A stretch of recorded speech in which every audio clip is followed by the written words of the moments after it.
Debat kedua Pilkada Jateng berlangsung sengit antara Andika Perkasa Hendrar Prihadi dengan Ahmad Lutfi Taj Yassin. Keduanya bertarung argumen soal program andalan dan klaim dukungan pemerintah pusat. Kalau debat sudah sengit seperti ini, seberapa besar memengaruhi pilihan warga nantinya pada 27 November?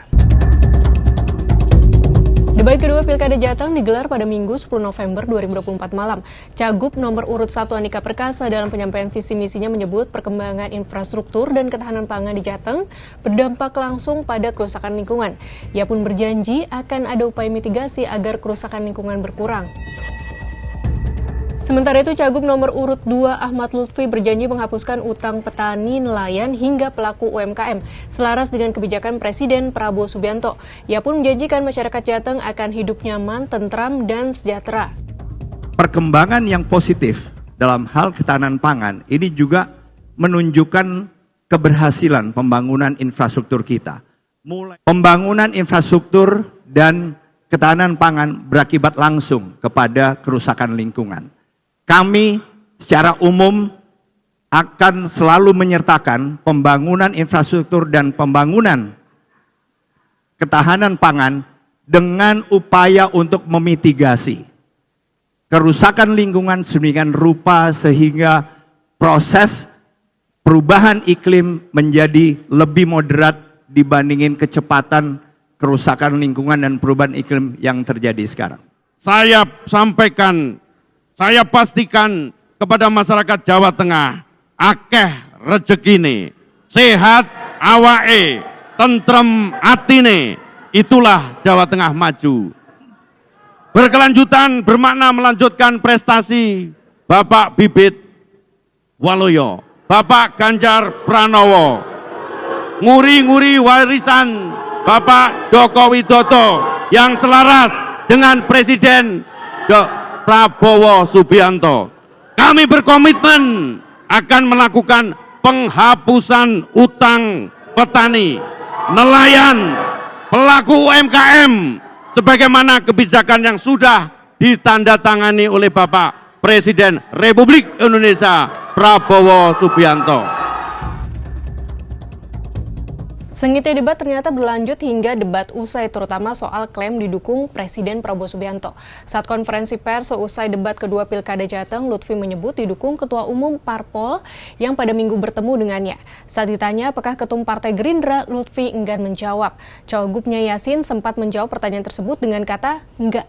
Mendengar Yassin berupaya menjawab, Lutfi menyenggol Yassin dengan sikunya. Setelah itu, Lutfi meminta agar Zulkifli Gayo yang merupakan juru bicaranya untuk menjawab. Lalu Zulkifli menjawab normatif, yaitu jika Lutfi didukung salah satunya oleh Partai Gerindra. Sementara itu, Andika mengatakan dukungan yang diberikan Prabowo kepada Lutfi Yassin merupakan hal yang sangat berarti.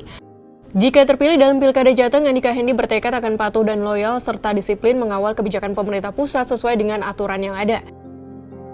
Debat sengit Andika vs Lutfi bisa dibilang wajar mengingat elektabilitas mereka bersaing ketat.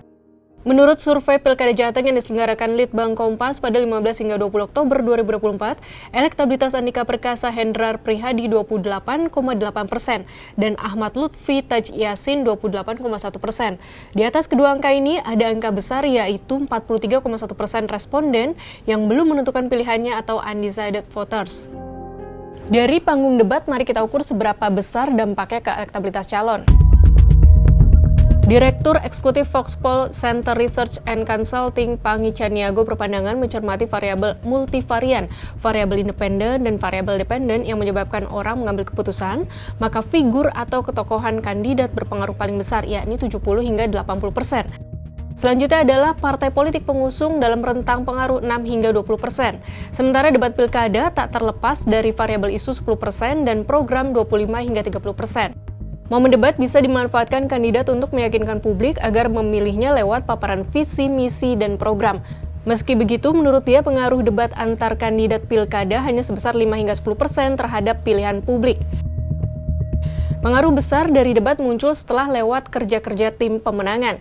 Debat kerap menyediakan banyak konten propaganda untuk serangan atau menjatuhkan lawan dan sebaliknya promosi nilai-nilai tertentu. Publik justru mengeksplorasi nilai-nilai sosiologis dalam debat kandidat pilkada seperti sifat, gimik, ketampanan atau kecantikan, kemampuan mengontrol emosi, dan lainnya.